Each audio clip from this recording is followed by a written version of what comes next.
Bring your sit bones to the earth. We're gonna sit on top of our hands. So bring your hands under your butt. I know it's silly, but it's kind of like a butt or a hand massage. Palms face down. Put a little bit more weight in your right side. Put a little bit more weight in your left side. Flatten them out. And if it feels comfortable, bow forward. The more forward you are, the more your elbows are gonna bow sideways to open a different part of the shoulders.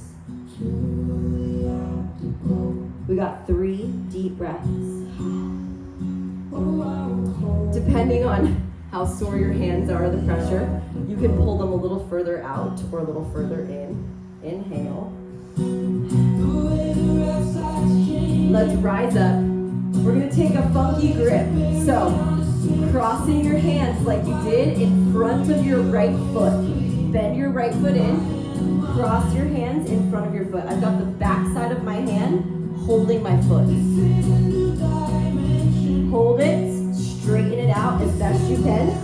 You may notice that I'm not actually straight, right? My face is on my knee, but it's not perfectly straight. If you've got the mobility to straighten out, good for you. It's not a necessity. Just play with the length of your shoulders and your back.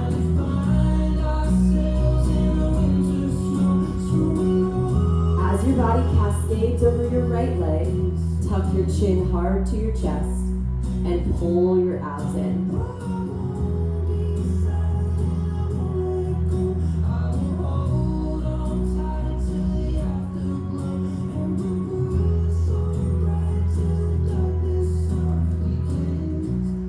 Finding softness in the back side of your neck.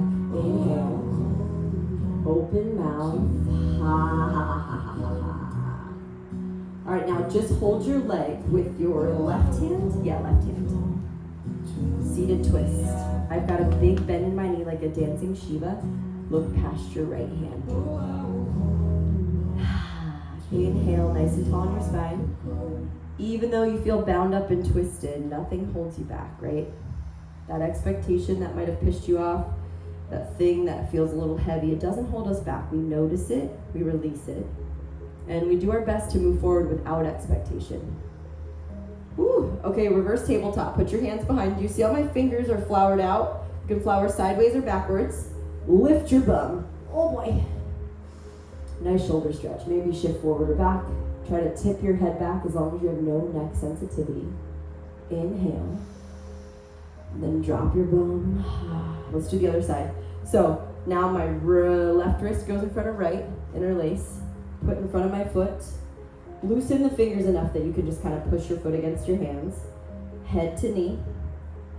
And straighten out as far as you can. It's just holding that left leg.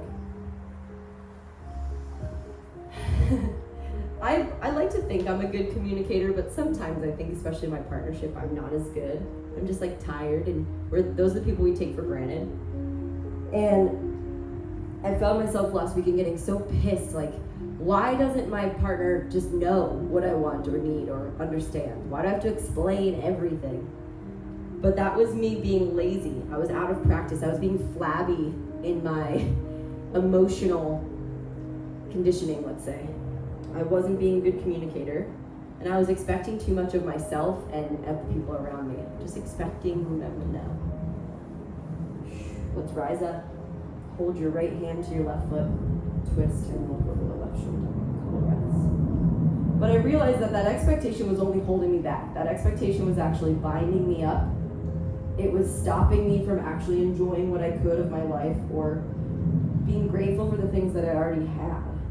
Inhale. Exhale. All right, last time, reverse tabletop. You either put your hands like you did before, bent knees easier, straight legs harder. You choose. Ready, set, lift up, and dip back.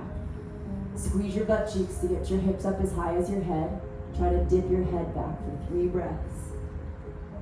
Yeah, that's it, Hales. Dig into your heels, micro bend your knees. 3, 2, and slowly come down. Good. Lower down your back. Pull your knees into your chest and rock side to side. If there's one more pose that's calling you, You have a couple breaths before we land in Shavasana.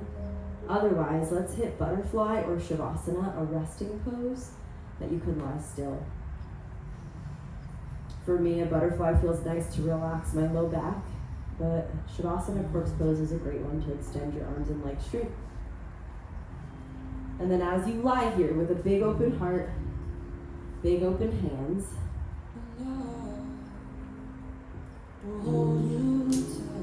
relax everything like you're on a pool floaty, dissolving, dissolving.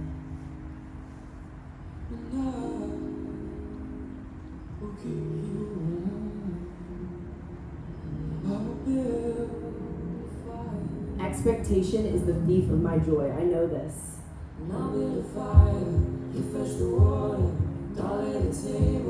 When I expect too much of myself, it reflects on how I treat others. And so our yoga practice, our stretching, it allows us to notice what it feels like to be bound up and tight. Every time I come to my mat, I'm like, man, why don't I do this more often? It helps me actively know how to release. So together, let's squeeze your hands as hard as you can again. Squeeze your fists. Feel that tightness. And now in your brain, signal to your hands, I'm ready to release. Open them up and soften. Then let's do a full body scan. Is there other places in your body where you feel like they're clenched fists? Maybe your eyes or your jaw, your toes or your ankles. Can you actively release them?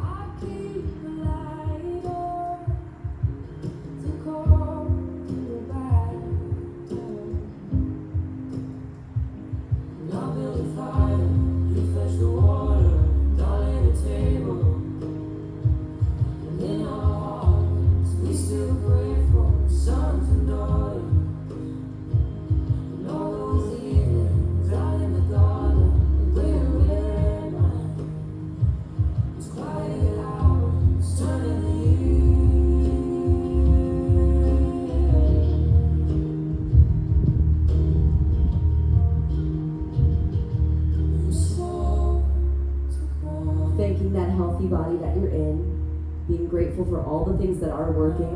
Inhale, open mouth, exhale,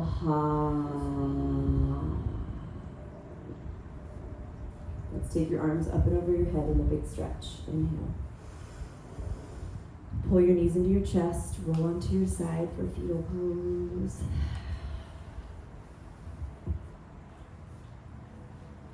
And then press up to a seat.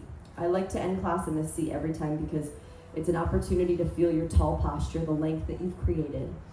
You can bring your palms against your beating chest. And with your posture tall, take your shoulders up towards your ears and roll them down your back.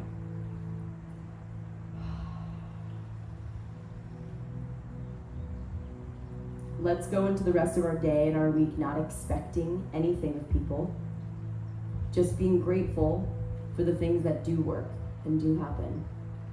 For the lights that work and the electricity and the Wi-Fi and the things that work that we don't say thank you to until they don't.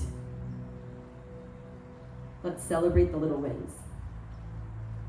Bow your head forward. Namaste.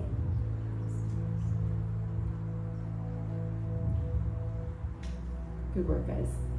Great job, Lily. Bye, Hales. Good job, Julie. Yeah.